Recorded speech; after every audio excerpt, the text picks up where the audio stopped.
Alrighty, so you're here because you want to know how to make this window show up in OBS. Let's get that started.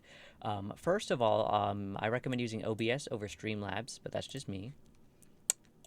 And we are going to, let me delete all these sources in OBS really quick. Delete. I'm going to go ahead and minimize this, and I'm going to put my OBS screen over here. So go ahead and make sure you have VTube Studio open. And now I'm going to go to my OBS. I'm going to go to my sources, and I'm going to add a new source. I'm going to create a game capture source. I'm going to name this VTube Studio. And I'm just going to name this example because this is for my tutorial. Okay. And you're going to choose capture a specific window. I have my VTube Studio in windowed mode, so I have to capture a specific window. And I'm going to capture VTube Studio. We are going to allow transparency, and for now I'm going to capture cursor, but if you're using your VTuber model, you'll probably want to turn this off, but I'm going to leave it on, just so you can see me throughout the tutorial. We're going to click OK, make sure you've allowed transparency.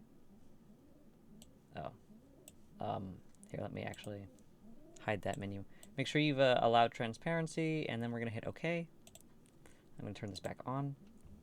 And now what we're going to do is we're going to go back to VTube Studio. And we're going to not click that. The background, scroll all the way down, and you're going to do color picker. So when you pick color picker, it's going to be green by default. It's going to be like a really bright neon green. And that's great and all, but we have transparent in capture, which means, so let me just hide my VTube Studio window on my other monitor, and you'll see my character is just, floating on whatever my other display capture that I have on here. But if you look close, you can see there's a bunch of green around him. We don't want this green, and some people use chroma key to get that off as a filter, but we don't want to do that because sometimes it messes with your model's colors. So instead, what we're going to do is we're going to go to, not that, I always click that, the background. I'm going to go back to color picker. And we're going to choose solid black. And now when I zoom in, my model's outline is black, so the green edge doesn't show up against a rasterized outline. So now when I turn my display capture on, there's no weird green thing around my model.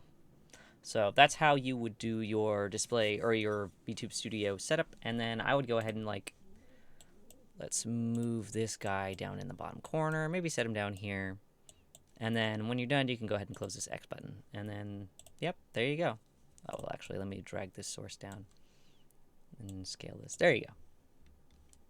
In the next tutorial, I will show you how to customize this model.